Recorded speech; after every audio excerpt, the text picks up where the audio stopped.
Excellencies, dear friends, good morning to all of you. And it's my pleasure to welcome you to IPI and the 8th year of the Women, Peace and Security, or Women, Peace and Leadership Symposium, organized in partnership with the Permanent Mission of Ireland to the United Nations, the Secretary of Foreign Affairs of Mexico, our Secure Future, and the Nobel Women's Initiative. This annual event is an opportunity to ensure that women, peace and security and gender equality are not only talked about during designated moments in the calendar, but instead are emphasized throughout the year. This is something we ensure at IPI through our dedicated Women, Peace and Security program. It is even more important during this year, marking the 25th anniversary of UN Resolution 1325 to reprioritize women, peace and security, or the Women, Peace and Security agenda. And I have to say, given the current climate, when you see certain countries and organizations retreat in the face of the attack on women's rights and gender rights, I have to applaud everyone who comes to these events and to those who lead. I think we are not fair weather activists. When the going gets tough, we need to assemble and collect and work together. At the Women, Peace and Leadership Symposium, we focus on bringing member state champions of the WPS agenda, UN representatives and civil society together in a conversation. This type of multi-stakeholder dialogue is especially important as we chart a path forward for the WPS agenda. We will hear from our panel, and then we will have a few short interventions from the floor, and then we will hopefully have time for questions from the audience. So I'm delighted to be accompanied by a highly distinguished panel, all of whom would be known to you. You should have their biographies before you, so I won't go into an extensive retelling of everything that they've achieved during their lives, but we are very honored to be accompanied by all of them. I will pose a question to each speaker, and we will ask that they respond in 5 to 7 minutes, before we move on to the next speaker. And could I begin with our dear old friend, His Excellency Fergal Maithen, the Permanent Representative of Ireland to the United Nations. As we mark the 25th anniversary of Resolution 1325, Fergal, how can member states ensure that the WPS commitments, especially around women's participation, move beyond rhetoric and become fully implemented and mainstreamed across all areas of government? Thank you very much, Zeid, and thank you all for being here early on a Wednesday morning. I hope you're not flagging midway through high-level week. I just want to acknowledge the role of IPI, you know, from Sunday evening, your Middle East dinner, right the way through this week, but all through the year, you play a really, really consequential role as an organization, more important than ever. You're convening and just full support from Ireland for your work. I think, you know, in some ways we're at a strange moment, and I'm not saying anything you don't know yourselves. A few years back when we were on the Security Council, we really majored on this agenda, women, peace and security. And it was really important for us that women, peace and security wasn't just siloed into 1 week in the year or 1 month and, you know, everybody paid lip service to it and then moved on. I think we have a bigger challenge that actually it's not just that member states may be paying lip service to it, but maybe are stepping back, don't want to emphasize it, don't want to engage on this issue because it brings up issues around gender and all the rest of it. And I think so maybe our challenge is even greater than it was a few years ago. Ireland saw this pushback on gender during the summer and during the last 8 months because we co-facilitated the process to revitalise the Commission on the Status of Women. We did so with our colleague from St Kitts and Nevis, and to see the pushback in action in the committee rooms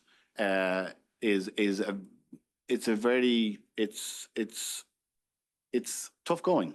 You know, it's those who want to push back on gender issues are very well organized, very well coordinated. And so, you know, we saw that in CSW, we see it in other negotiating processes in the UN, and we certainly see it on the Women, Peace and Security agenda. So asking about integrating, in some ways we have to hold the line and just keep the focus on this agenda. And I think you said something really, really important in the room beforehand, Zeid, that it's the Women, Peace and Security agenda, but it's also women's peace and security.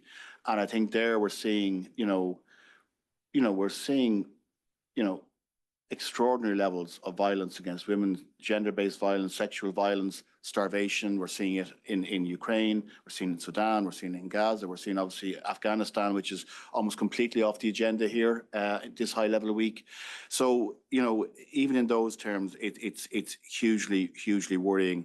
For Ireland, you know, just cut to the chase, we really wanted to show that our engagement on this agenda wasn't just to get elected to the Security Council, but actually it's something we really feel strongly in our foreign policy and in our development policy. And only a few weeks ago, our Foreign Minister and Deputy Prime Minister launched our 4th National Action Plan on Women, Peace and Security. And really that was to get to this point that we're saying this is an agenda for whole of government, for whole of department, for aid programs, for foreign policy, not just for UN policy and not just for 1 week in the year. And that means, you know, ensuring there's a joined upness in your foreign ministry and across government, that there's financing, you know, and that there's really approaching this agenda in an integrated way in government, and then bringing that to what we say and do and impact on, whether it's here at the UN, whether it's in our European Union policy or in our bilateral programs and bilateral relationships. So it's really thinking this is not just a siloed issue. It's not easy. You know, Ireland is very committed politically, very committed, you know, a very strong civil society engagement. And yet it can be hard to get government to think in, you know, to really be in sync. You know, and a lot of senior officials, even ministers, may say, well, that's for foreign affairs, or that's for that part of the foreign ministry. Doesn't really impact on me. So I think what we're trying to do through our 4th National Action Plan is really to try and integrate that across government, across our programs. The will is there, the political will is there, but it can be really hard. So I think the challenge for member states is to realise this job isn't done. The 25th anniversary is not a look back. It's not a celebration. It's not a pat on the back. It's actually an incentive to keep on going. You know, and to use the words of the Secretary General yesterday, we're not giving up. We're not going back. We're not taking a step back. But it's going to be a harder sell in the current climate in the UN. And actually just holding the line may be a good day's work at the moment. I know that's not a very energizing message, but that sometimes feels like actually holding the line is a good day's work. But look, Ireland is going to be staying with this agenda. As we're staying with development aid, we're actually increasing our aid budget, not reducing it. You know, it's not easy, but these are really challenging times where we have to stand up for the UN, for the multilateral system, and for the Women, Peace and Security agenda across the board. And Ireland will stand in this fight, and I think it is a fight at the moment. Thank you very much. Thanks. We'll now turn to Sahana Dharmapuri, Vice President of our Secure Future and Vice President of Pax Sapiens Foundation.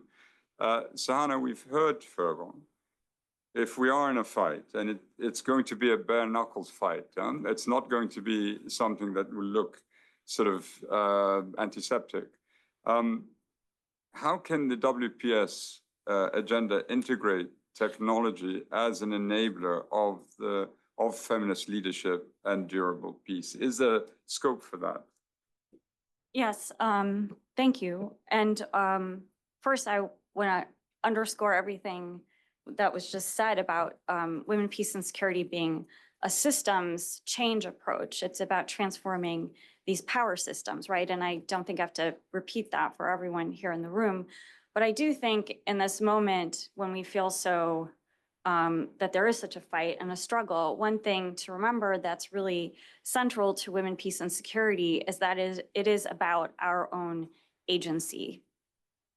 And I think something very interesting that I've discovered in the last 6 months about our tech work, our Women, Peace, and Security lens on tech and AI space, which we've been doing for the last 3 years or so, that I didn't really think about until the last 6 months. So what happened 6 months ago, I think everyone is familiar, and I can give you sort of an alternative American perspective. We're based in Washington, D.C. We're a private family philanthropy. We don't take any government money, and we're 100% focused on women, peace, and security, and actually building the capacity of policy decision makers to understand the issue and implement it, just as was explained previously. But one thing we saw with all the cuts in the United States with our foreign assistance and other parts of our government is the not only shrinking space of civil society, but the erasure. And we see that really pronounced online, because when those organizations' funding get cut, then they don't have organizations anymore, and they don't have a budget for a website. And all the work that has been happening, the publications, the toolkits, the assessments, the data, right? It's gone from online. But let's be honest, this is not the first time it's happened. It's just the most visible and most extreme that has happened, because I have boxes of hard copy reports, assessments, et cetera, from 1990 that don't exist online. And they're very important to our institutional memory and capacity building. So we do see that loss. So what happened for us a few months ago is that civil society organizations came to us and said, we're losing our website and our organization. Where can we put our publication so we don't lose it? And we were happy to be an archive for that and say, sure, we can host that. But, I do lay in bed at night and say, well, what happens when our organization doesn't exist in 50 years or 100 years? What happens to all this work of women, all this insight, all this impact and outcomes that have been documented, the evidence, policy evidence, right? So I'm going to come back to that in a second. So as I was thinking about it, and I was thinking about the work that we do on women, peace, and security and tech, what we do is we apply a women, peace, and security analysis to hard security issues like emerging tech space issues like AI, for example. And of course, many of us in the room already are very familiar with the problems of tech-facilitated gender-based violence and disinformation and the gender nature of it. But the other thing that we did is we apply it to the whole system. And one of the things that is very striking, and when we look specifically at AI, is that the bias in the data sets are all human created, right? And therefore, and AI, the system itself, is human created, meaning us. So, and I think the perspective before was, let's get the governments to change policy. Let's get the big tech companies to change the way they think about this policy. But the more you dig into the bias that exists in data sets and all the symptoms, the impacts that come from that, such as the power imbalances in decision-making, the maybe poor decision-making because you're lacking the full picture of information. Right now, we're at a moment where we are all, how many people in the room, let me just ask it this way, how many people in the room have a phone, an iPhone or whatever, an Android with you? Okay. How many people use ChatGPT or Claude or something like that once in a while? Okay, great. So when I was thinking about this archival system, right, on our website, but what if our website disappears? We started to think about, okay, what are these data sets? What are learning language models? What are they built on? And what do companies not have? What do they really prize? You know what they really value is raw data they don't have. And guess who has that? Women's organizations. Now there's a big privacy issue and security issue in sharing that. So we have to figure out what is the right way to do that. There are other avenues to influence those LLM models and data sets. But guess what? Every time you ask ChatGPT, why do we need women in UN peacekeeping? And it spits out an answer, you're training the model. that doesn't cost anything. So I feel like that really shed a light on me and the issue of women, peace, and security is where do we have agency in shaping the system? Instead of thinking always we are impacted by the system, which is definitely what gender analysis shows us, is how are people differently impacted by power systems. But the other part of a feminist transformative gender analysis is how do those people impact the system? And I just want to plant a seed of this idea of let's not forget our agency, and that we could actually, by using what's in our hands, influence the system without having to wait for someone else to make the decision, which doesn't mean it takes off the table any of the other approaches. We fund and run a National Action Plan Academy.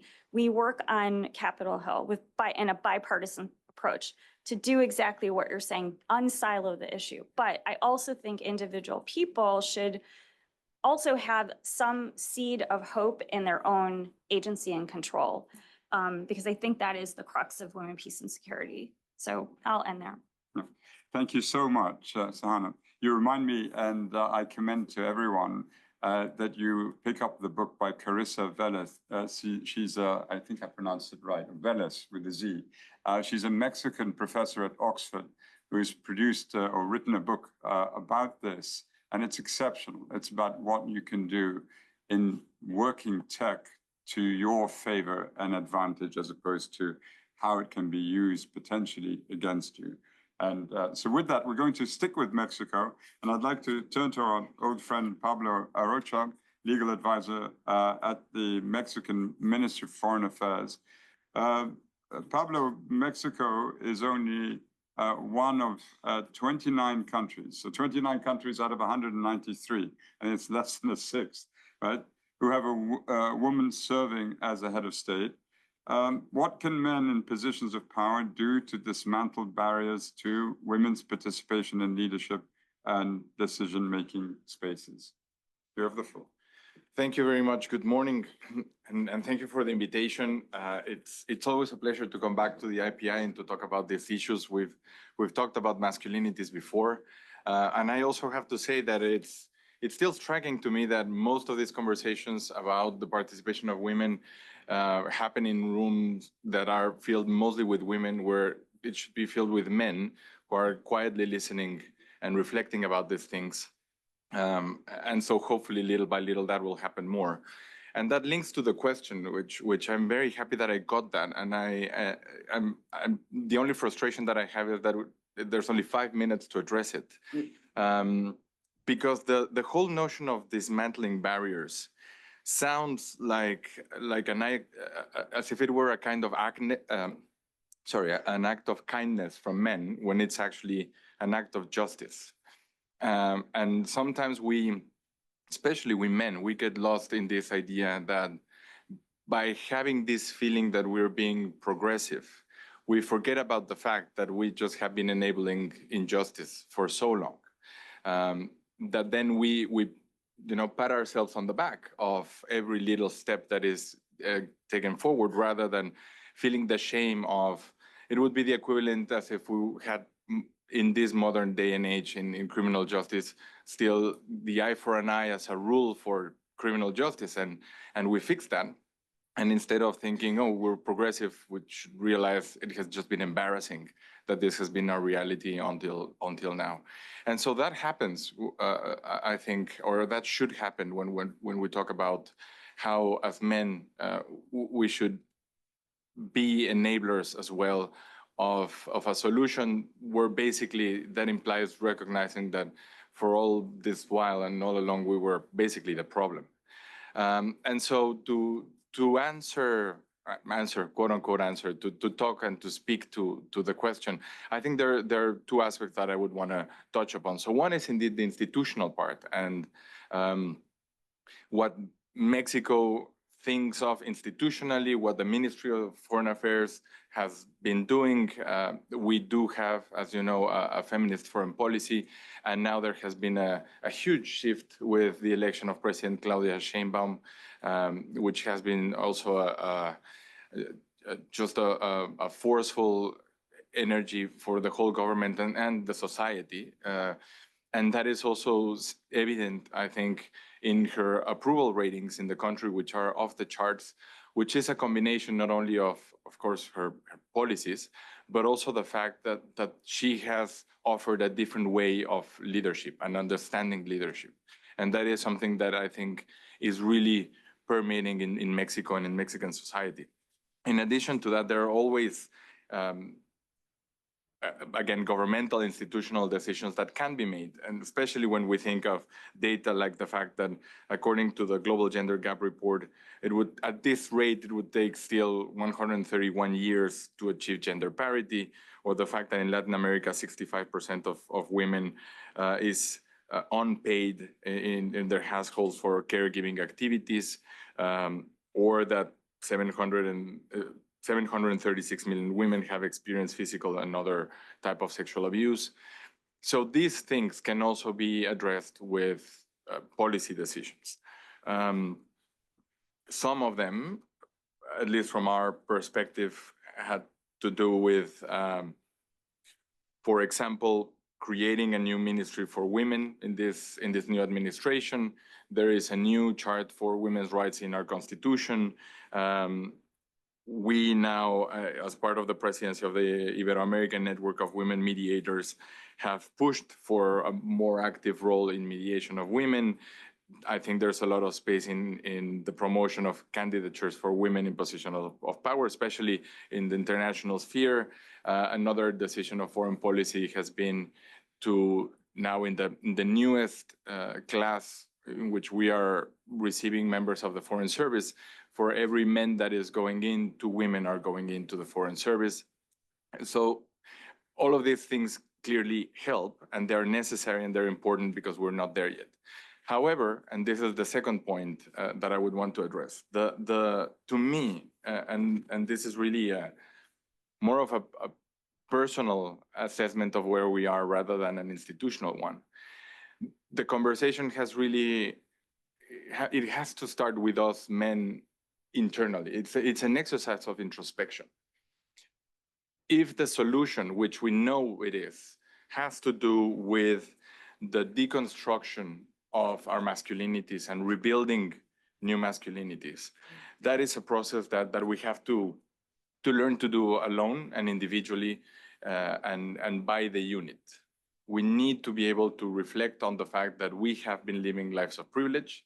We need to stop being defensive about that. And we need to start by ourselves alone in a corner of a quiet room, just thinking about these things and letting them absorb so that then we can start rebuilding. And the reality is that the one element that is very powerful about this is that once this phenomenon starts happening, you can see the impact. And even in a room, and I'll close with this example, which is one of the conversations that we had here in IPI a while ago. So we realized for a very long time that in all of the conversations of terrorism and violent extremism at the UN, there were no references to masculinities whatsoever. There was no report of the Secretary General, the Security Council, or the General Assembly, or the Human Rights Council for that matter, that had the word masculinities in them. And it was really an exercise of thinking. At the time I was legal advisor here in the mission, in our mission to the UN. And it was an exercise of visualizing that and acknowledging that there was a gap there that made us bring that issue to the table. We brought it to the Security Council when we were there. And the very first time that we started raising this issue in UN rooms, we were questioned also by men. I was questioned by other colleagues about what did we even mean about that, if we were going to start questioning the biology of men to talk about terrorism. And if you see the conversation where it started and where it is now, when that is just taken as a given and now it's a conversation of how we articulate that in a broader strategy, that's one example of how just literally thinking about these things, offering information and talking about it changes a narrative that potentially changes the way in which we see things. So yes, to conclude, I think it's something that we as countries and governments have, of course, an institutional responsibility, but it's truly one where us men as individuals have really the burden to make that exercise for our own sakes, but also understanding that this will not only contribute to women and their rights, but also to our better well-being. And so that would be my 2 cents on that. Thank you, Pablo. You remind me when I was High Commissioner for Human Rights that some countries portrayed me as being effete, basically that I was sensitive to the rights of all those people who are deserving of the UN's attention. And they sort of presented me as sort of a sensitive character. But they were all scared of me as well. So I think it's worth bearing that in mind. I now will turn to someone I have admired for so long, and I cannot tell you how I'm thrilled beyond belief because I've never met Tawakkul, and she's extraordinary, and she's even more extraordinary when she's speaking in Arabic as opposed to English. And I wish so all of you learn some Arabic and listen to her speaking. She's a Nobel Prize winner 2011. You all know her. She's an extraordinary human being, and I'm thrilled that you're with us, Tawakkul. The world today is witnessing, as now we've heard from the 3 panelists who've spoken before us, you know, a strong backlash, right? A strong backlash, and we see where it's coming from now. The US is almost leading it. What should the international community do differently, or should be doing differently, to truly support women leaders and activists on the front lines, right? And many of the conflicts that we see. Yeah. Thank you so much, Mr. Zeid. I'm so happy that we finally met. But of course, we meet, you know, behind the scene with our struggle for human rights, and I follow your work before and now. Okay, this is a very important question. What can the international community do to support women in the front line? First, let's admit that now all human rights charters, conventions, agreement is under threat. It is not just, you know, the women's rights. Now the international human rights, our international institutions is really, really under threat. The world order itself is under threat. Now the international community is, and the one who really, really care about the global and peace and security should now gather themselves to protect the world order. We need to protect the international institutions. Now the attacking against UN itself, the attacking against the international justice institutions like International Criminal Court, this is the biggest challenge that we face as a human being and as a woman. So today, you know, it's the 80th anniversary of the UN itself. And the UN, most of its conventions, most of its agreements didn't take its place to the implementation. The same thing with the 1325 resolution. After 25 years, it's just a slogan. So what we need to turn the words to be an action. And that needs really, really that we all gather ourselves, all governments, NGOs, individuals, we are really, really under a big threat that, no, you know, the authoritarianism is rising. The war conflict is, you know, expanding. The hate and racism is, you know, also expanding and used as a weapons to divide people, to justify the autocracy, to justify the atrocities. And we as a woman, after 25 years of our great resolution, victory of this resolution, we had to unify ourselves to face all this, you know, threats. So what the international community do? All the people, all the governments, the democratic governments, the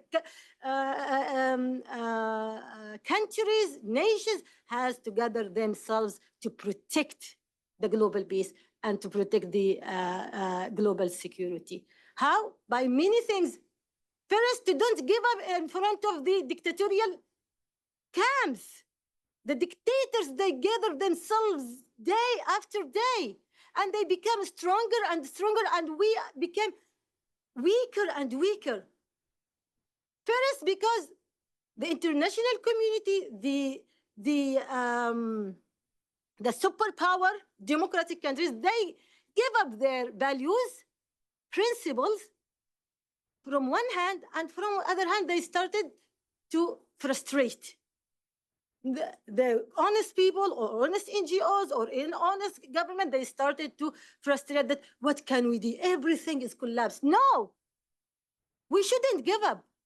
We shouldn't give up. We individuals, we NGOs, we governments, and we were discussing about yesterday how all the governments in front of the Trump speech that they were silenced. Nobody defend at least to their country. The same thing with other things. Also, the genocide that is happening in Gaza. Now I'm so satisfied, I'm so happy, and thank you for every country that recognized Palestine in this very important moment. This is a very important victory for women, for children, for people in Palestine and in humanity. But this should be before.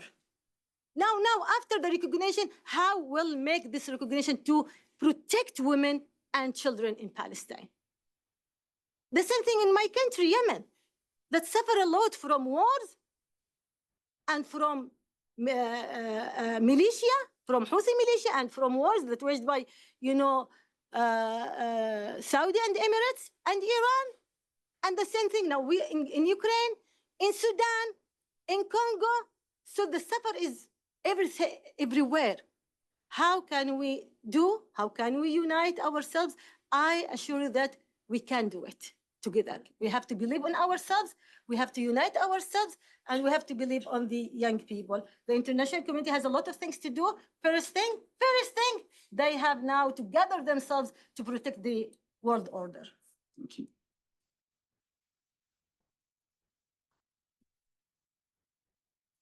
I feel very foolish. A correction, she's strong in every language. Thank you, Tawakkul. We now turn to our old friend, Sarah Hendricks, Director of Policy Program and Intergovernmental Support in UN Women. Sarah, the SG's 24 WPS report highlights that women's underrepresentation remains the norm.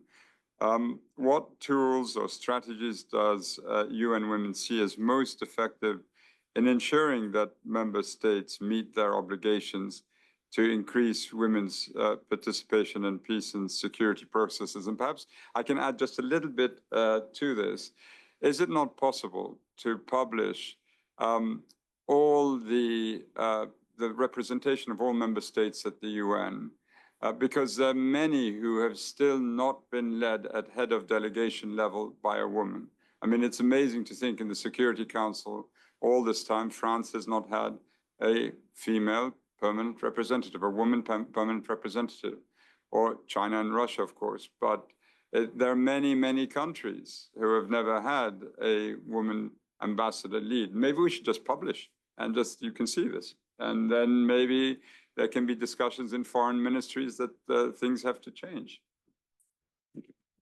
Thank you so much, Dr. Zeid, and for not just guiding this discussion, but also I think this moment has become a hallmark in the UN General Assembly High-Level Week, and so we're grateful to the International Peace Institute and certainly to all the partners gathered today. I'll come to your question on the representation diplomatically here in New York at permanent missions. I think it's a very important issue that reflects broader matters of inequities, as well as, I think, building on the points you made around masculinities. But allow me first to look at the question around women's participation in peace processes, which very much to this day remains the exception and certainly not the rule. And indeed, as you've said in last year's 2024 Secretary General's report, women made up, and here I'll share data, 7% of negotiators, 14% of mediators, and 20% of signatories to peace agreements. What we also see is that in nearly 9 out of 10 processes, there were no women negotiators at all. Allow that to sink in. In nearly 9 out of 10 processes, there were nearly no women negotiators at all. We do see that this world is unfolding, this exclusion, I should say, is unfolding in a world that Tawakkal has just described, in a world of increasing fractured context, increasing polarization, and in a world that's marked by now 676 million women and girls who live in proximity of conflict. This is the highest figure ever recorded of women who live in their daily lives near conflict. Conflict-related sexual violence has driven up just in the last year by 87%. These are shocking figures, and ones that should cause us to not just pause, but cause us to respond with velocity. The number of women and children killed in armed conflict quadrupled in just the last 2 years. This at the very same time that militarization expenditure has sharply risen to 2.7 trillion. Again, the most significant sharp increase since the Cold War. These figures are the lived reality of women who remain excluded from decision-making while carrying really the heaviest burdens of today's wars. They are figures that reflect the injustice, but also reflect the erosion of recognition of women's critical voice and agency. What we do see, ironically, is that the normative foundations have never been stronger. And I say that that's ironic because we have a reality on one side, and yet normative agreements that seem to portray a picture of full confirmation of women's full and equal and meaningful participation. In fact, that phrase, women's full, equal, and meaningful participation, is one of the oft repeated phrases, whether that's in Security Council resolutions, whether that's in the Pact for the Future, whether that's in the Secretary General's Common Pledge that was launched last year during the open debate on women, peace, and security. And so we have that consistency of commitment. We also see in normative agreements that have just recently come through, the Convention on the Elimination of All Forms of Discrimination Against Women brought forward General Recommendation 40 just last year on women's parity in decision-making. And it even goes further to say that there should be parity across all roles and levels, including confidential diplomacy as a legal obligation. At national level, we now have 115 countries with national action plans. Only about 50% of them actually make explicit commitments to women's participation. So my point really is that we have normative agreements, and yet we have a disjuncture with reality in significant ways. We do, however, have exemplars of what works to drive women's participation in meaningful ways. They may be few, but they are important. In Colombia, in South Sudan, multi-track approaches have opened space for women, but also importantly for civil society to actually shape the agendas. In Syria, we've seen the Women's Advisory Board have influence over have some influence, even as they are excluded from official delegations, I should say. In some countries, we've seen the utilization of digital dialogues, bringing forward women's voices to be heard, even as they are physically shut out of official dialogues. In Côte d'Ivoire, women mediator platforms de-escalated conflict in Cavally and secured a peace agreement where for the first time, women were actually named as guarantors. These are some of the stories and examples that give me hope. And as Ambassador Fergal has reminded me and us, we have a duty to hope. Colleagues, this symposium, I think, has been a place also to confront hard truths over its 8 years of convening. And the truth is, we do not lack evidence or good practice. What we really lack is political will. We do not lack the normative agreements. So let me close with sharing 5 tools or strategies, and I will come to your question, Dr. Zeid, on the representation issue here in permanent missions as well. So 5 key levers to launch into this discussion. Number 1 is to guarantee women's direct participation. We know from our work that when women participate, of course, peace agreements are more durable, they're more sustainable, they're more meaningful. We need to commit to women as negotiators and as mediators, not just observers, not just observers. The 1/3 minimum that now has been agreed needs to be the floor, not the ceiling. It needs to be a floor, not a ceiling.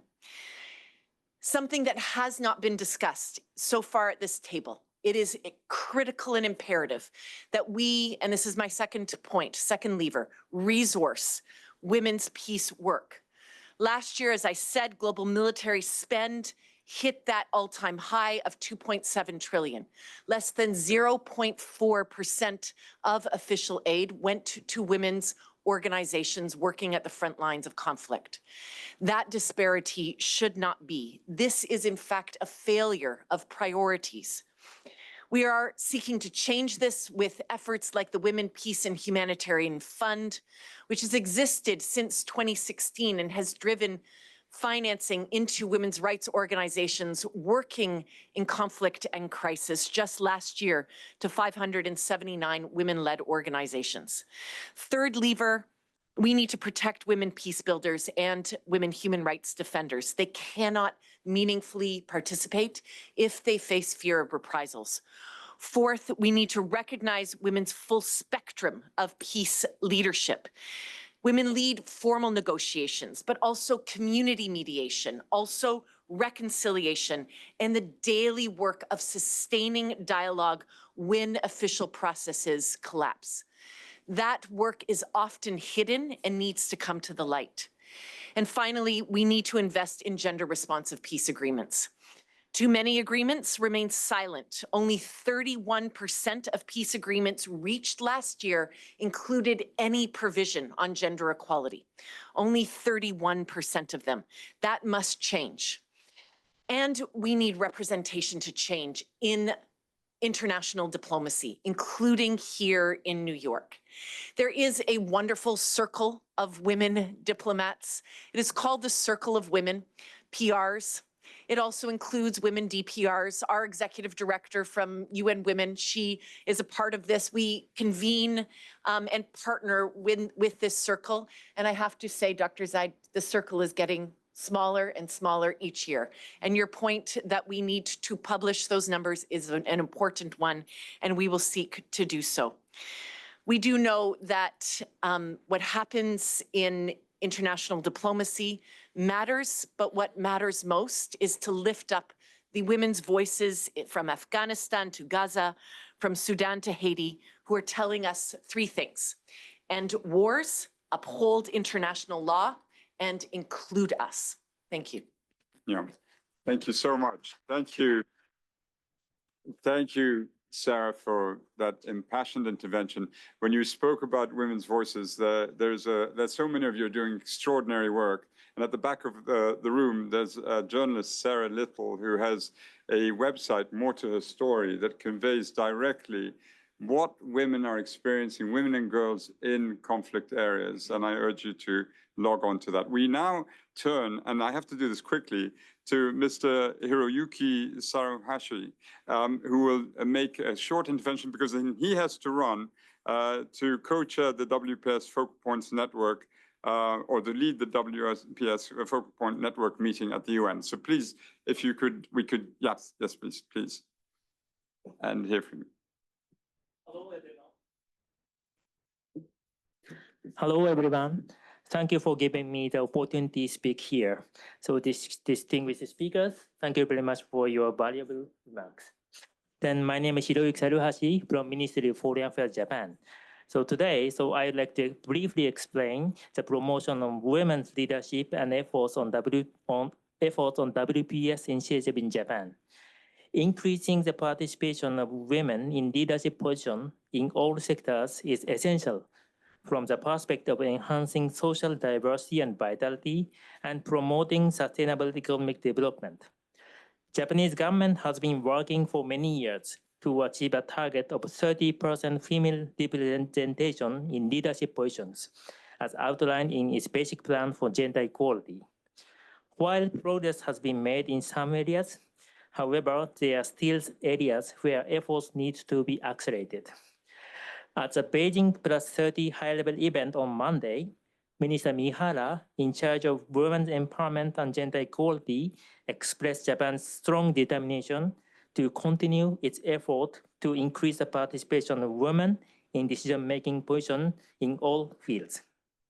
And regarding WPS, it was elevated to an important agenda in the Japanese diplomacy through the dedicated efforts by former Foreign Minister Yoko Kamikawa, who gave speeches at this IPI. Japan promotes and steadily implements WPS as one of the main pillars of its foreign policy. And Japan's National Action Plan uniquely includes disaster risk reduction and disaster response. In the response to Noto Peninsula earthquake in January 2024, the need to promote the participation of women in decision-making positions and disaster sites, and to strengthen networks of women leaders in this area was emphasized. We believe that Japan's experience in the field of WPS at disaster response can be shared with the international community. In order to increase the number of women in leadership positions in various fields, it is critical to cultivate the next generation who will be leading the future of gender equality. From this perspective, Japan launched a program to nurture the next generation of leaders in the field of gender. And finally, Japan serves as the co-chair of WPS Focal Point Network together with Norway this year. A high-level event will be held today at 11 a.m. at UN headquarters. This will be a great opportunity where countries convey the political commitment to WPS at ministerial level. Our Foreign Minister Iwaya will also attend and speak. We would be very grateful if you could virtually attend. Thank you very much for listening. Thank you. Thank you. Thank you, Hiroyuki. I'm now delighted to turn over the floor to Her Excellency Delphine O, Secretary General of the Ministerial Conference on Feminist Foreign Policies and Ambassador at Large on Gender Equality from France. And I'm sorry, Delphine, for just picking on France just a little bit. So, please do. Forgive me. Well, I just picked a little bit. So please, you have the floor. Thank you very much, IPI, for the organization of this event and for the invitation. I'm going to try to be brief. There's a lot to be said. I wanted to go back to what Sarah Hendricks was saying, that women's participation in peace building and conflict negotiation remains the exception and not the rule. France believe, and I believe, that one of the reasons for that, and one of the reasons why the Women, Peace and Security agenda 25 years after its adoption is still lagging behind, is because it's being handled in a silo. What we think is, when we are talking about the Women's Peace and Security agenda, is we need to integrate it fully into foreign policies of governments. And this is what a fairly new, but actually not new concept is doing, the concept of a feminist foreign policy.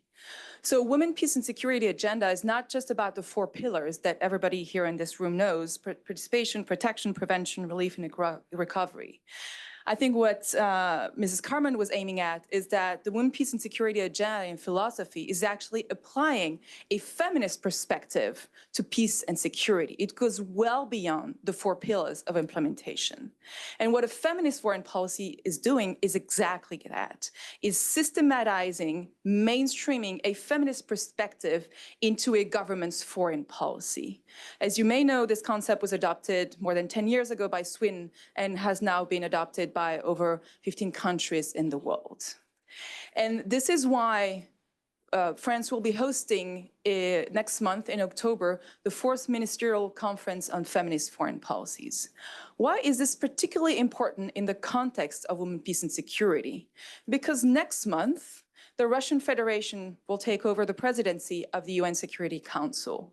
And the Russian Federation will be in charge of organizing and setting up the open annual debate on women, peace, and security. Interestingly, as a side note, after France has announced the dates for the Feminist Foreign Policy Conference towards the end of October, the Russian Federation announced the dates of the open annual debate on the same date as the Conference on Feminist Foreign Policies. So there's a slight chance, I would say, that the open annual debate at the UN Security Council will be somewhat framed by the presidency of the UN Security Council. At the same time, in Paris, we will be hosting the Feminist Foreign Policies Conference, where France has invited over 60 governments from around the world. And will we be shedding light and showcasing the Women, Peace, and Security agenda. What we will be doing is not just looking back, both at the successes and the failures and gaps of the Women, Peace, and Security agenda. We need also to be looking forward at the new challenges, some of the new threats that have not been fully integrated into the agenda. I'm thinking of two challenges, two threats that are really resonating with this 21st century. The first one is climate change. This was not fully integrated back 25 years ago, obviously, because this was not really on the international agenda. And we know that women are at the forefront of the resilience and the fight against climate change, yet just as they're underrepresented or almost invisible in negotiation processes, they're also underrepresented and almost invisible in climate and environmental negotiations. And we know, yet they are the forefront fighters against climate change. And there's a direct link between peace and security and environment and climate.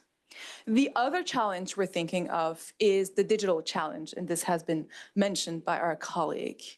Today, the rise of artificial intelligence is being used for the better and for the worse. Artificial intelligence and technology is being used to actually target, and specifically target, harass systematically women who are peace builders, who are activists, who are militant, feminist leaders, women's rights organizations on the ground trying to build peace. But artificial intelligence can also be used for the better, for women's rights organizations, especially in conflict areas, to actually amplify the impact, to spread the word, and to reach a wider group of communities. So we'll be looking at these new challenges. We'll be talking about the reality of the impact of the Women, Peace, and Security agenda. And we do hope that there will be strong ministerial representation. I'm happy that Colombia has already announced that their foreign minister will attend. We're also expecting high representation from Mexico here on the panel and from Ireland. Sorry for the publicity. Thank you very much. Thank you, Delphine. Thank you. Thank you. And it now gives me great pleasure to also invite another very well-known leader in this field, Her Excellency Arlene Tickner, Ambassador at Large for Gender Issues and Global Feminist Policies of the Government of Colombia. You have the floor. Hello. Thank you for inviting me once again to this important institute, which I consider my home, and am always happy to join these fundamental conversations. The 25th anniversary of Women, Peace, and Security, if not the crumbling of the world order, as Nobel Carmen has pointed out, the rule-based world order, I think is a call to resistance, not celebration, as the PR of Ireland, Fergal, my friend, has also pointed out. Millions, if not billions, of lives and rights of women, adolescents, girls, LGBTIQ plus persons, and everyone actually are at stake. Holding the line, as Fergal has pointed out, against the pushback and the reversal is fundamental and demands political will, bravery, cross-regional and multi-sector alliances, pooling of resources, which are scarce nowadays, and I would say the joining of forces across different issue areas that continue to operate in silos. Women, peace, and security, sexual and reproductive health and rights, feminist circles, LGBTQI plus circles, and others need to envision ways to work together instead of working separately, which is exactly what the colonial mindset would have us do in order to continue dividing and conquering. At the very least, we need to demand that states exercise behind the scenes diplomacy. Many are stepping back and not even doing that. But I would say that quiet efforts today only can take us so far in the current adverse environment. Being loud, provoking discomfort is something urgently needed. It's something that the extreme right does not shy away from, that we have been reluctant to exercise in our efforts to consider being polite and kind and quiet. And I don't think it's the moment to continue that type of strategy. South-South-led alliances and efforts need to be strengthened. And I just want to share two that we are working on in Colombia. We have a large South-South cooperation program called From Colombia to the World, which seeks to share best practices and lessons learned related to peace building.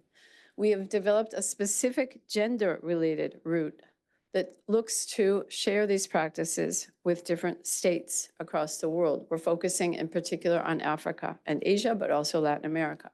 We are also in the work, we are developing an observatory, a Women, Peace and Security Observatory for Latin America and the Caribbean, which also seeks to exercise these similar knowledge exchanges at the level of civil society and governments in the region.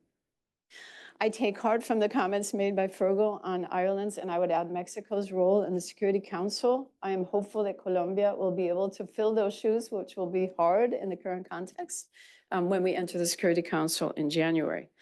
Finally, in addition to everything that's been said about the fundamental nature of meaningful participation of women in peace efforts, I would like to add that guaranteeing the sustainability and scaling up of local community efforts is fundamental for the Women, Peace and Security agenda, in particular in this adverse context. It's on the ground that women are playing key roles as peacekeepers, peacemakers, mediators. And this work has to be guaranteed at the very least in this context of scarcity of funding and lack of political will.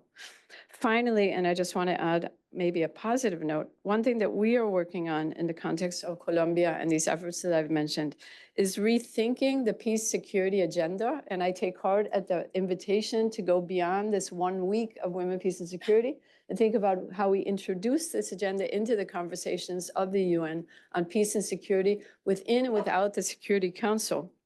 We are working on what we're calling the Peace Security Care Nexus as one potential strategic and tactical entry point into these conversations. And let me just end by saying that care, which everyone needs, which Latin America in particular is promoting, not only the notion of a care economy, but care society. Care is not something today that elicits such political polarization as other issues. And we think that care in this sense provides a segue into a broader and important conversation on peace and security that will lend itself to not only defending gender equality, but rights more broadly. Thank you. Thank you. Thank you so much, Arlene, for that. And then last but certainly not least is Kavya Soka, who I always, when I listen to her, I think she's like 5 intellectual, thoughtful people wrapped into one body. She has so much to say on these issues, and it's always delightful to have her here at IPI, the Executive Director of the NGO Working Group on WPS. Please, Kavya. Thank you for that introduction, which I feel I'm not worthy of in the least. But good morning, everyone. Thank you so much to our hosts at IPI, to all our panelists for their incredible insights, and for this opportunity to make a brief intervention on behalf of the NGO Working Group on Women, Peace and Security. We are a coalition of 18 international organizations dedicated to upholding women's rights in conflicts and crises. The beauty of being the last person to speak is that I can just distill all the brilliance of all our panelists who've spoken today, which actually I think really speaks to the moment. And thank you to all of you for being here as well when this agenda is facing such a moment of risk. So as you've heard from our panelists, right now we are at a moment where we are facing an alarming authoritarian pushback against everything that this agenda stands for: equality, inclusivity, human rights, demilitarization, rule of law, accountability. Even the word gender, and it's not just the word gender, it's many concepts within the WPS agenda, including women's right to participate, sexual and gender-based violence, quotas, rule of law, that we are seeing this pushback against, and it's not just at CSW, we see it at the Security Council, we're seeing it everywhere. So this certainly feels like a moment where everything that we have fought for is hanging in the balance. So what can and should be done? In my very brief time, I'd like to highlight 3 calls to action from our coalition, and you've heard this from our panelists today as well. The first is upholding international law. Respect for international law, including compliance with decisions of the International Court of Justice, upholding the obligation to prevent and punish genocide, and ending impunity for human rights violations are fundamental obligations of member states. As the Secretary General said yesterday, the UN Charter is not optional. These obligations must be held consistently across all conflict situations on the Security Council's agenda. Selective application of international law and its specific protections for women and girls fuels impunity and undermines the credibility of states to uphold human rights or mediate conflict anywhere. This begins with the genocide in Gaza, a context where 1 woman and 1 girl on average are being killed every hour by Israeli forces. A war MSF aptly described as a war without rules and a war at all costs. To fail to uphold international law in Gaza will have catastrophic and far-reaching implications. Only collective action can end impunity. We either act together to uphold the norms, laws, and multilateral system that we've built, or we risk its collapse. 2, defend women's rights and gender equality even when it's difficult. And as we've heard, it's increasingly difficult. Nothing is more central to the founding principles of the UN than the prevention of conflict and the protection of those most affected by it.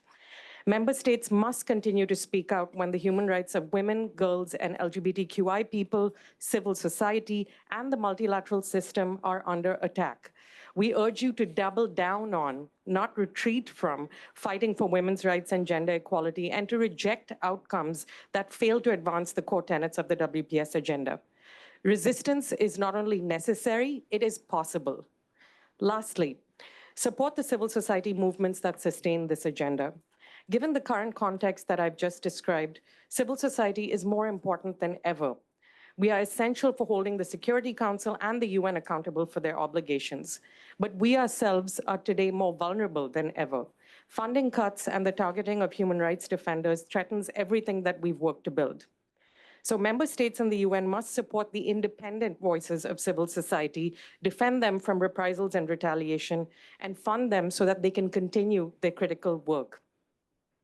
As the saying goes, power concedes nothing without a demand, and civil society stands ready to make those demands.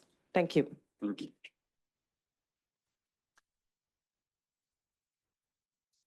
Thank you for that. We now turn to the question and answer portion, and I would like to also thank all the panelists for their interventions. But I'm going to abuse the role of coordinator or moderator to raise the first question. And that is this. The question is, who leads? Who leads this movement, not just WPS, but the broader movement? If it's everyone, which is what we like to think, all of civil society, grassroots activists, those on the front lines, it's effectively no one, especially when you have these moments. So the question is, who's leading? Is it Mexico and France and Ireland and Japan? Is it a collection of sort of not-for-profits and NGOs? Who's organizing and orchestrating the strategies here? And if there isn't anyone doing it, who should be doing it? And can we come around and agree and give up a little bit of individual agency and be directed? And I recall a conversation once with George Soros when he said it's important that the human rights movement, which is often cellular and works in a sort of atomic structure, basically, where it goes from that to actually being a wave function. But there you have to be led recognizable champions at the top that everyone gathers behind. So the question is it a question that we need to actually bear in mind, or is it really not that important and I'm just embellishing it for the sake of creating a discussion? I assure you I'm not, because I don't know the answer myself really. But if any of you would like to tackle it, I'd be happy to give you the floor, or we can go straight to the audience. Well, I'll let you think about this, and please. Yes.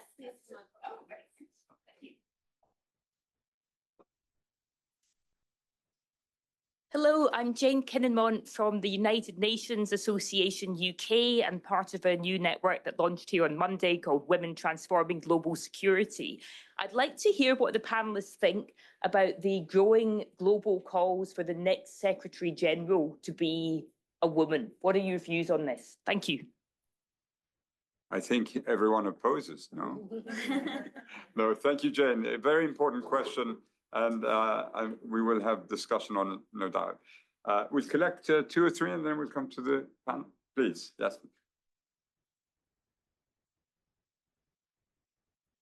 Hello, everyone. This is Leyman Wari from Afghanistan. I have 2 questions. My first question is for Mr. Pablo. So Mexico has championed for feminist foreign policy. How can feminist diplomacy be used to hold the Taliban accountable for gender apartheid? And my second question is from UN Women. How UN Women is ensuring that Afghan women in exile and those inside the country are equally included in the WPA's agenda? Thank you. Thank you. And we'll take one more. If we can go that side, and then we'll come back for another round. Nina, I won't forget you. Nina and I are old friends. Please, in the back, yes. Yeah.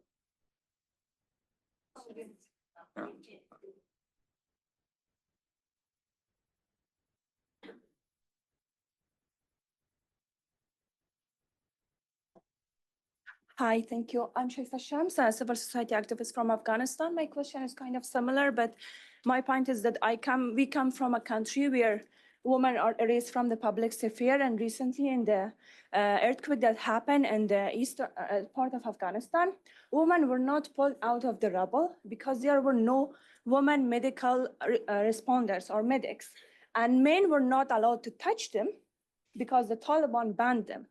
So this restriction on women's rights is beyond just basic rights. It's a threat to their life. And women are dying. They cannot go to school. They cannot attend university. They don't exist. My question is from you, Ms. Henrik. When will the UN go beyond condemnation? When will they actually do something? And will, for example, sanctions or humanitarian intervention? It has been 4 years that the UN has been engaged with the Taliban, but Afghan women do not see any results or progress. No. And we are really frustrated. Thank you. Thank you so much. Thank you. So if we can perhaps run through our panel and just answer the questions, and perhaps on Jane's point, could we even foresee a possibility that you have a candidate the Security Council puts forward that is not a woman, and the General Assembly opposing and not adopting? Is that a feasible proposition? Fergal, please. Well, firstly, Ireland has been very vocal, as has many other states, on the need for a woman to be the next Secretary, not as tokenism, but just in an organisation that's 80 years old. The fact that half the population has not had a chance to lead their organisation is just bizarre. And there are some very, very strong women candidates being spoken of, but you can see the environment has maybe changed and shifted. The decision makers may have different views, but we'll certainly be working for and supporting strong female candidates. And I think it's really, really important for the organisation to see that. It's extraordinary to think, the PGA, we've only got the 5th female PGA in 80 years, and that's an annual job. It's just not good enough. In relation to maybe the leadership issue, and I think this is Arlene put this very, very well. You know, Colombia is going on to Security Council. There is an onus on members of the Security Council to take this forward in the Security Council context. And that does fall to France as a permanent member, a huge responsibility. It falls to countries like Colombia who really believe in this agenda. I hope countries like Liberia who have gone through conflict will be strong in this agenda as well. And certainly, you know, in our conversations with the incoming elected five, we'll be pushing this issue, not pushing it in an aggressive way, but just really trying to sensitize the need, because, you know, you can have a moment where countries like ourselves, Mexico, Kenya, are on the Security Council, are working together on it, but it needs continuity, and also the UK as well, as a permanent member. So, you know, that's part of the leadership, but it's not just member state driven as well. I wasn't involved in this work 25 years ago, but I imagine the coalition that developed to drive forward 1325 wasn't just member state driven. It also needed energy from civil society, driving the agenda, driving the pace as well. So I imagine, you know, the tools that worked in the past, you know, will have to be revived again. And it means it does need energy, but also leadership. And I'm really, you know, I must say it was a great pleasure to vote for Colombia this year in June in terms of membership of the Security Council. Afghanistan, I just think it's really important to have Afghan voices here in this room today. I think the issue has been maybe not wholly absent, but it, you know, given that, you know, the world's focus is on what's happening in Gaza, and rightly so, what's happening in Ukraine, what's happening in Sudan, you know, the danger is, you know, people get fatigued. But when we hear the reality of women's lives in Afghanistan, it is just unacceptable. It is beyond the pale.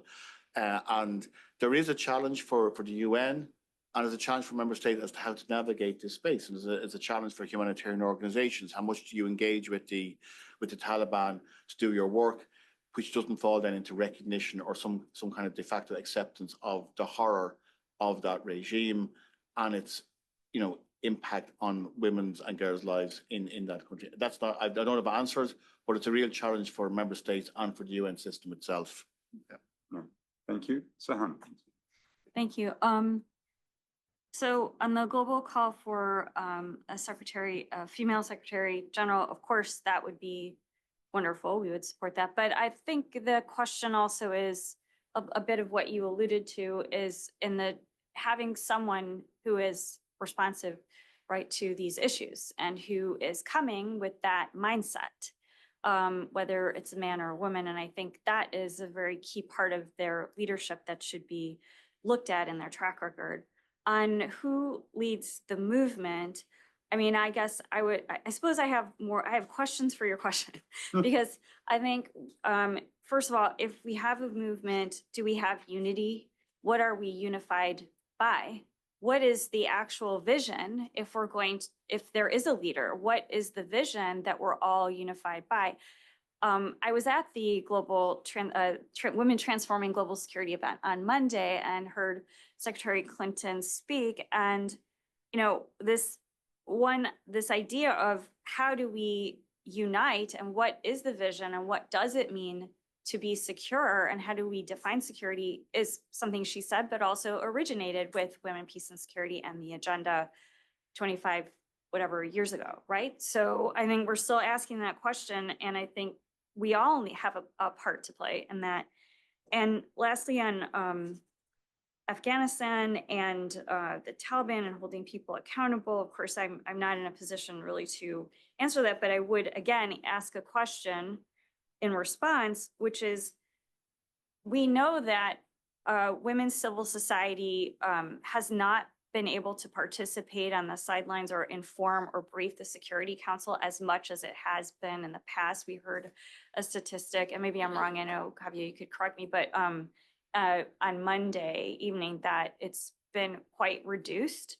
And so I think if there's anything that members of the council, permanent or otherwise, can do to create more spaces for more of civil society, particularly women, to brief the council, maybe on the sidelines, maybe using the ARIA formula, I don't know. That those are just some thoughts, and I'm sure there's other people in the room that could answer better about how civil society's been able to brief or not. Yeah. Thank you. Tawakkul. Okay, I will answer the question about who lead.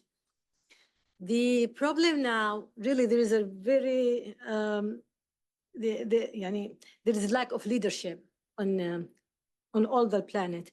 If we talk about the governments as the leadership, unfortunately, as I said, now the situation is, the authoritarianism, is rising, and it's about 75% of the world now is controlled or ruled by authoritarian system and regimes. So who lead? There is also, at the same time, there is brave voices came from some governments around the world that we didn't expect before. Now they are talking about justice, and they are trying to defend on the international institutions like International Criminal Court. And for example, Spain, talking about this is very important, flag. Ireland, taking, this very important flag. South Africa, taking this important flag. France, also working on the field, on recognition of Palestine, and they made it. Britain, after make all this chaos in the Middle East and region, yesterday, or day before yesterday, recognized Palestine, and etc. So these kind of government and voices that came from leaders, international leaders, we have to encourage it. We have to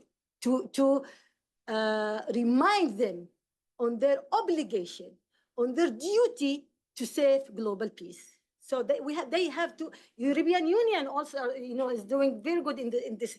Netherlands, when they are defending on International Criminal Court. The most important thing that we have to. I know that these institutions is weak, but we shouldn't. Allow it to collapse. What we call before, and I still call before, I always call, we need reforms to the International Criminal Court to be able to prosecute the war criminals without the permission of countries, and without allowing the veto, the P5 countries to use veto. And we need reforms. And now I'm calling to protect it. I'm calling it. There is a threat under it exists. So again, we have to lie on and support those governments, telling them to continue their rule. Number one, and number two, the leaders, you, Dr. Zeid, me, you, everyone in this hall, in this conference, all of us has to consider herself as a leader who can protect the planet, not just his position. We can do a lot, and what we see now, there is a very big awareness with all this clash, with all this blackness. There is a very big awareness coming from social media, which has a lot of obstacles. It has the power of oppress, or the power of freedom. So we can use all platforms and works on this field. Last thing, which is very important, Dr. Zeid, we have to create new leaders. We have to support youth, young people, to be the leaders of the future, of the current and the future, and they will do the great change in the world. Yeah, thank you, Tawakkul. Yeah. Just on the point Sahana raised, so we had Secretary Clinton here the other day, and she spoke so well, and I've always been a big fan of the Secretary, but there was not one mention of Gaza. Thank you for saying that. Thank you. The Secretary General yesterday in front of the world, major speech, not one mention of Israel. And maybe it is a generational change. We're either all in on rights or we're not. We're playing, we take some and we ignore others, and we decide chop and change. And that's not the way it works, really. And I think, we've heard that today. So it has to be sort of all in. And then we have to identify young leaders who will lead us. And I think collect the movement, and not in a way that's authoritarian, because no one here would accept it. I mean, it's all personal agency and empowerment of ourselves and others. But there has to be direction and purpose and clarity. And if, as we were hearing, the other side is well organized, why are we so disorganized on this other side? So. Pablo, please. Thank you. Very short answers to very complex issues, and I'll start from the back to the beginning. So the question of what is Mexico doing, or how can we contribute for accountability when talking about the Taliban regime? So Mexico is one of the countries that referred the situation to the ICC, especially when it addressed women and girls.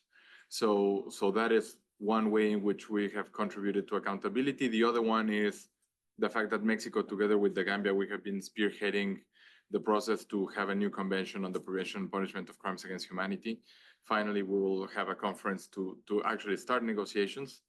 And so hopefully that will also contribute to accountability with international rules that cover that gap and that enforce legal regimes nationally. On the issue of women Secretary General, yes, by all means, not only women, but women from Latin America, I would add. Ambassador Mithen was very kind, I think, or polite when he said that it is bizarre that we haven't had a woman. I would say it's just outrageous. And I think that like all of the walls that many missions, ours is not excluded, have with all the photos of all the ambassadors are starting to become more of a walls of shame rather than walls of pride. And again, I think this goes back to the point of this is not a concession that we're giving. This is a recognition of something that has been faulty from the beginning.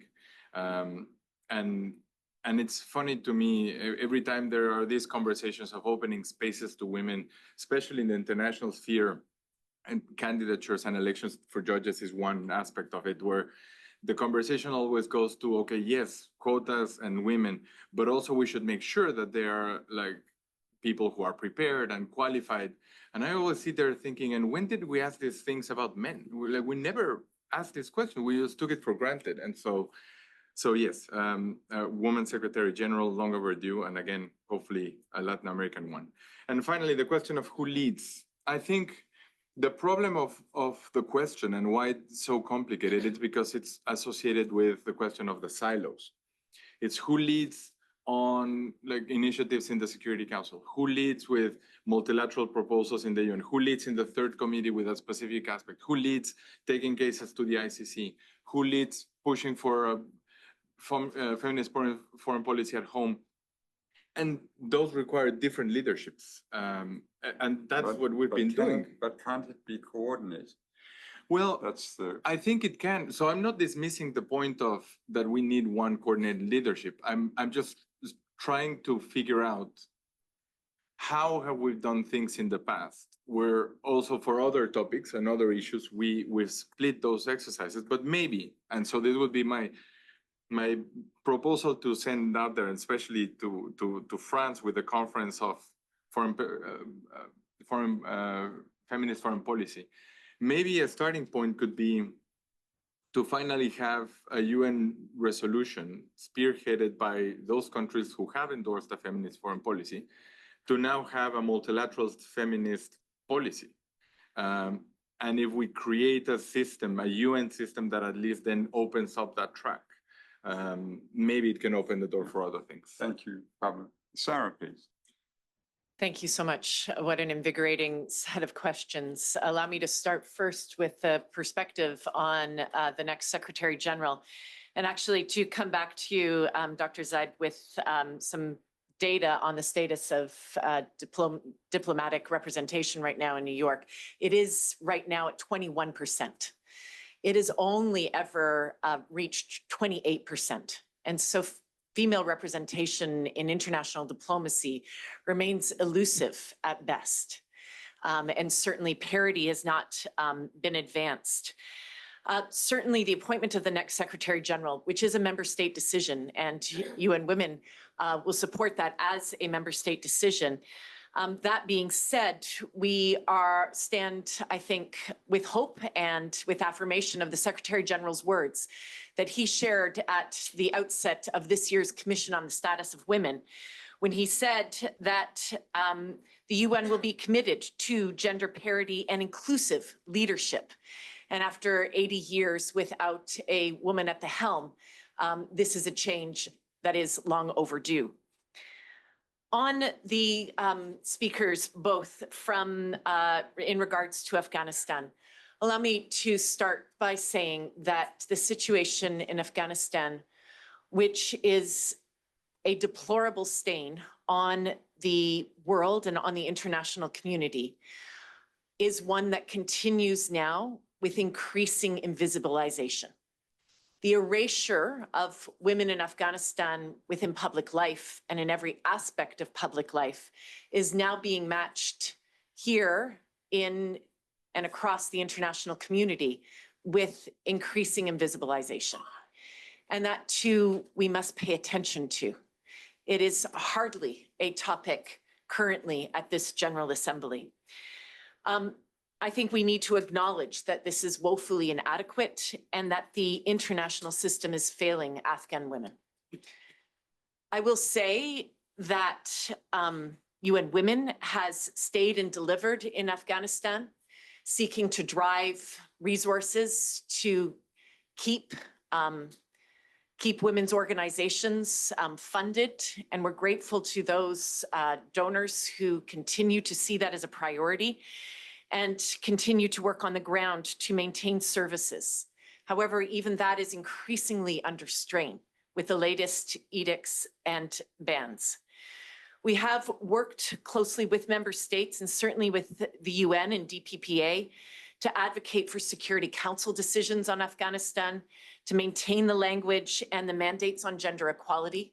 That faces continued strain. We've also worked to address women's lack of participation, specifically in all the Doha discussions. And we know collectively how challenging that has been. And again, the invisibilization of women there. I think there is an important point that needs to be addressed from the first speaker of the imperative of both women in exile as well as women in the country being part of the process. And that too continues with internal advocacy together with UNAMA. But I will say as I close, we need an actually proper political process. And that right now the world does not have. One where we integrate and where the voices, the presence of Afghan women are meaningfully integrated. Member states must come together to create that process. There is not one. And I think a legitimate process so that we actually have a platform to focus on advocacy and to focus on pressure that will move and shift the de facto authorities. And we know, I think thoughtfully, that the frameworks right now are insufficient to describe the situation. Civil society right now is leading on those efforts, and we need to listen to civil society who have described this situation as gender apartheid. And the world must sit up and listen. And we do need a proper political process that takes that into account urgently and creates the platforms that are so needed. Thank you. Thank you, Sarah. Thank you so much. We are just about to close after this incredible panel. We're so delighted that all of you have agreed to be with us. But before I turn to our brilliant Phoebe Donnelly, I just want to give the floor to my oldest friend here, Nina Lahoud. We were together in peacekeeping years ago. I don't want to say how long ago, but she's always been my conscience and always been sending me messages telling me I have to say this and I have to say that. And I've always responded positively, not always, but mostly. Nina, you raised your hand and I'd love to hear what you had to say. Yeah, so technically here, right? We have to. So.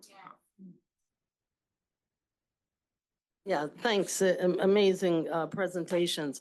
On some of the questions raised about what could we do, what could we lead, how could it be less dispersed and coordinated, I did publish an article in 2020 for the 20th anniversary, making some recommendations, including a special envoy that would report directly to the SG that would coordinate things. But that's not the point I wanted to make. We were talking about the lack of funding for civil society organizations, the plight of women on the ground from Afghanistan to Gaza to Yemen, et cetera. And I was struck, and I'll be a little nerdy, Zeid, when I saw the draft supplementary budget by the SG for special political missions.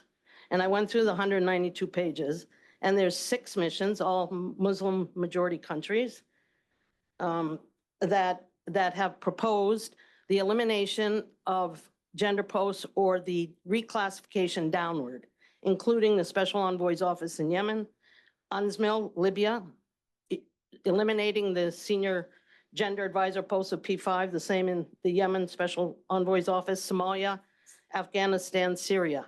So that's something concrete. It's going to be coming up in the context of the reform. I think everyone should focus on and follow, and member states will only raise it if there's pressure on them. Just a second point. When we think who should lead, this may sound a little bit wacko, but in some of the conflict countries I've been deployed to, I think there's not enough attention on the male leaders of those countries. East Timor, now Timor-Leste, is an example of the incredible things three male leaders, including the opposition, did in terms of, when confronted with it, backing women's involvement, increase. Timor-Leste today, as small as it is, the largest parliamentary quota and representation in Southeast Asia. So I think that even how despicable they may be, I think that there should be a focus on what can the international community and civil society on the ground do to engage and make them winners if they sign on and buy into certain things. I don't think it's hopeless, and there's a lot of transitional stages. The Taliban's more challenging one, and I think it is disgraceful. 4 years, women have never been under such draconian measures, and I think the world isn't speaking out enough. So I feel very badly. Thank you, Nina. Thank you. So, and now Tawakkul has said the last word before we turn to Phoebe. So Tawakkul, please. Okay, thank you so much. But regarding the women in Afghanistan, I know that women in Afghanistan was betrayed by the United States and Britain and on a superpower that occupied Afghanistan, and they said they will support democracy and human rights there, and then they hand it over to Taliban. And we women, especially in these countries, in the conflict areas, we have to rely on ourselves, and we have to rely on the people, that we shouldn't give up. And I'm here telling to all of you, if you are representing a state or NGOs, implementing 1325 need to be courageous, to be brave. That means standing with people, helping people, supporting people to end dictatorship, to end occupation. Otherwise, talking just about quota, and that is the final battle for us as a woman live in the under conflict and wars. We need to liberate our societies. The liberation of women go together with the liberation of all society. So be brave. And when we talk about donation, we find a lot of lack of donation toward those women in the field who fight corruption, who fight dictatorship, and who fight occupation. So we have to ask ourselves, what did we do for implementing 1325? I'm optimistic because I'm seeing the change coming from the people and from women in the land and from the young people in the land. Thank you. Thank you so much. Thank you, Tawakkul. Whenever I listen to her, my blood goes up. So Phoebe, please wrap this up. Thank you so much. I want to thank again, I lead our Women, Peace and Security program here at IPI. So we hope to continue to have these conversations and that you'll continue to show up, reach out, be here with us. I want to thank our partners again, the Ministry of Foreign Affairs Mexico, the Permanent Mission of Ireland to the UN, the Nobel Women's Initiative, and Our Secure Future. I also want to thank our panelists and speakers. We had a gender balanced panel, which is really exciting, to Pablo's point. Also to those who stood up here and asked questions, especially our colleagues from Afghanistan. I know it takes a lot to come up here and ask your questions. Also, of course, to Zeid, our fearless leader here at IPI, who is a real gender champion. And this is always one of our most full events. We joke at IPI, this symposium, it's always a packed room. And I think it's a testament to we do have the support. We are all here, look around you. Everyone's here to show up to support women, peace and security, and gender equality. And it's important that we continue to show up and be together. And I think it's so easy to leave these events and feel afraid or feel pessimistic. But I think events like today, where we spoke about the duty to hope, we spoke about the agency we have, we talked about being loud and provoking discomfort. Zaid said it's going to be a bare knuckle fight. We have agency and we just have to show up together, and we're not hopeless, and we can continue this fight together. So I want to thank everyone in the audience, online. If you didn't catch any of those quotes, this event is recorded and will live on IPI's website, so rewatch it, rethink about it. But thank you all for being here, and we hope you'll continue to join us as we continue to tackle these issues. Thank you.